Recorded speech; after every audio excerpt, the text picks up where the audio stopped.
ọ̀pọ̀lọpọ̀ ọba nílẹ̀ Yorùbá ló ṣe wípé wọ́n yára wọn sáwọn ibi tó pọ̀. Wọ́n ń jẹ́ mùsùlùmí ní gbangba, wọ́n èyí sì í ṣe mùsùlùmí kọ̀rọ̀.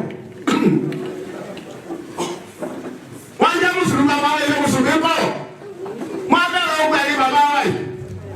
Ìtọ́jà máa rọ̀ yín o. Bẹ́ẹ̀ ṣe wà yìí, gbọ́dọ̀ tó rí pé ẹjọba kẹ́ ẹ pàdánù àlùjámọ̀. Wọ́n dà kọ́ wá àlùjámọ̀ ní ìsìn kẹwàá níwájú Ọlọ́run. Wọ́n wá sọ pé lágbájá wọ́n ná sẹ́kọ̀ọ́ àti àwọn ìbáṣe ọwọ́ àlùjọ náà ká ní ìjọba ní ṣé ìdẹ́rù náà nù. Ṣé ìdẹ́rù náà nù? Gbọ́dọ̀ fọwọ́ àlùjọ náà. Torí ẹ̀ lọ́lọ́run fi pa wọ́n láṣẹ náà kọ́ ni pé yá ayọ̀ alladhina amanu udkhulu fis-silmi kaffa. Wá ní Ìsìlámù tápátá ni ẹ má tó ní fẹ́ ìjọba kẹ́ ẹ sọ pé ẹ gẹ́ra yín méjì o.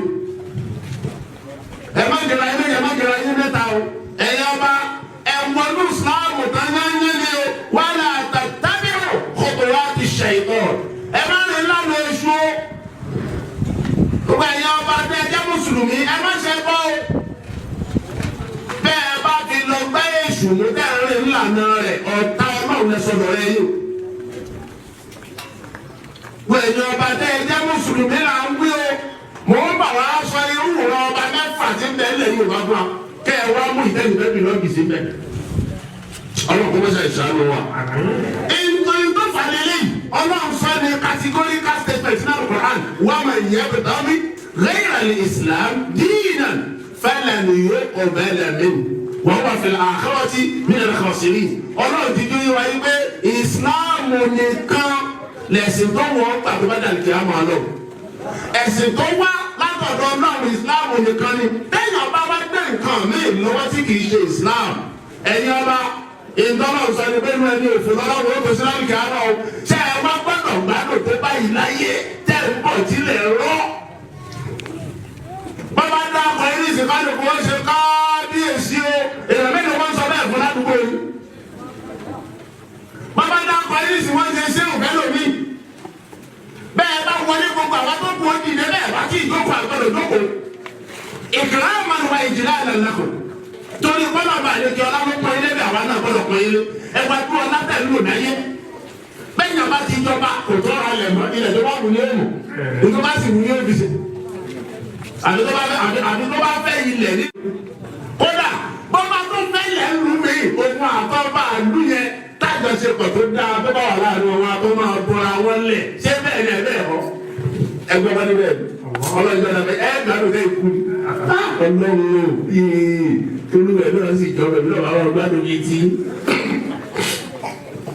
Ẹ wá wá dúró ọlá yìí, ẹ wá dúró gbádùn. Bẹ́ẹ̀ bá jẹ ọba tó débi kan, ó lè má fi owó ra ọkọ̀ mọ́tì ìjáde láyé wọ́n máa bò lọ́kọ̀ ni. Ó lè má fowó kọ́lé mọ́ wọ́n máa kọ́lé fún ni. Gbogbo tí máa ń bẹ̀ wọ́n máa fún. Ẹ wá wá dúró ọlá tẹ̀ lù yìí.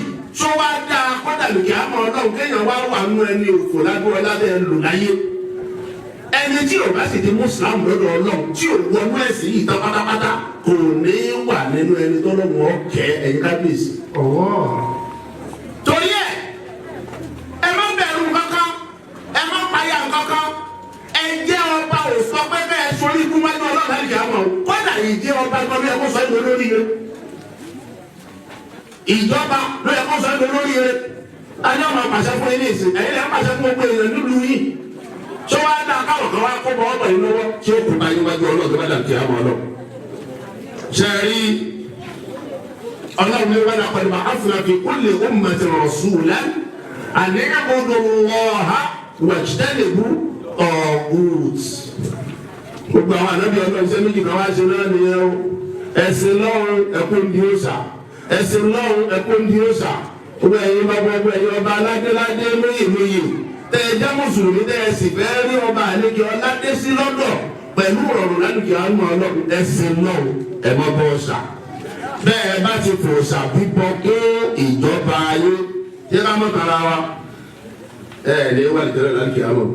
Bá a ti wá wí ní ìṣẹ́lẹ̀ bí wọ́n sọ pé ṣé wọn ló kọ́ àlùtẹ́lẹ̀ kalẹ̀ ní Ọlọ́run mú wọn náà grandfather ti ní ọ̀pọ̀lọpọ̀.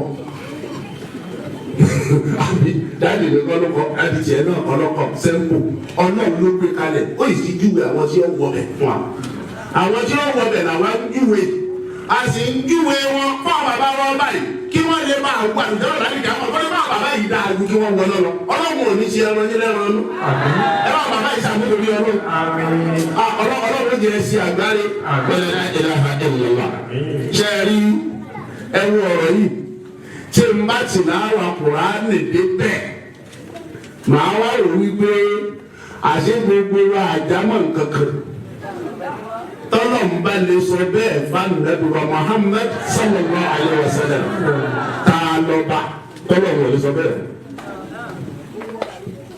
Rárá eléǹde tá a lọ bá tọ́lọ̀ wọ̀ lè sọ bẹ́ẹ̀ fún. Ọba wa onísàbò tá a lọ bá tọ́lọ̀ wọ̀ lè sọ bẹ́ẹ̀ fún. Ọba wa olóhùn tí òwúlé tá a lọ bá tọ́lọ̀ wọ̀ lè sọ bẹ́ẹ̀ fún. Ọba yẹn bàbá wọn bá tá a lọ bá tọ́lọ̀ wọ̀ lè sọ bẹ́ẹ̀ fún. ولقد أوحي إليك وإلى الذين من قبلك لئن أشركت ليحبطن عملك ولتكونن من الخاسرين. Ọlọ́run jẹ́ dáa fún gbogbo ẹ̀yin ọba yìí. Ọlọ́run ò ní kí ẹ ṣì mí gbọ́ ẹ ṣàmì. Èmi náà sì ní í sì sọ. Torí pé àwọn ọba fún lọ́ba apá ẹ má pa nítorí Ọlọ́run. Àwọn ọba ìyàwó yìí ti ẹ̀ pa àyàn ti wọn. Bó ṣe bẹ̀ jẹ́ báwa gbọ́ gbà pé nìkan kan ò lè pààyàn lẹ́yìn ẹni tọ́lọ́ bá pa. Ọba àlejò ọlá ní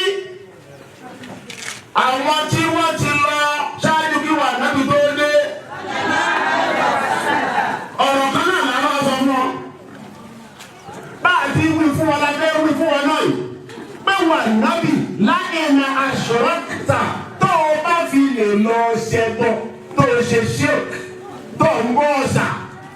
La yahbatanna amalu gbogbo sẹ́ẹ̀rẹ́ tó gbẹ́kẹ̀lé ó fi wà lùjẹ́nà dáríkì gbogbo ẹ̀rí ó bàjẹ́ kéèyàn kàn bọ̀ nǹkan mi lẹ́yìn Ọlọ́run kó sì kí gbogbo iṣẹ́ sì bàjẹ́ ẹwà dúró ájì tí gbogbo yín ṣe ẹwà dúró àwẹ̀ tẹ́ ẹ gbà èmi ń yọ sàkánú yín ẹ̀rọ yẹn mọ́kẹ́ni náà lọ wọ́n pè é mọ́kẹ́ni kí wọ́n lọ bọ̀ yàn ẹwà dúró àwọn èèyàn tẹ́ ràn lọ́wọ́ ẹwà dúró ẹ̀pámẹ́ǹtì tẹ́ ń ṣe ẹwà dúró owó tẹ́ ń kí ẹwà wẹ̀ tẹ́ ń gbà ẹwọ bí iṣẹ́ yìí ṣe tó ẹwọ bẹ́ẹ̀ ṣe ru ẹrù rú sórí tẹ́ lé sùn tẹ́ lé wó ẹlòmíì ń kí lóru gbogbo náà òkú tó bá tilẹ̀ bá pàwọ́ tí wọ́n pọ̀ yìí kí ni wù fún ọ.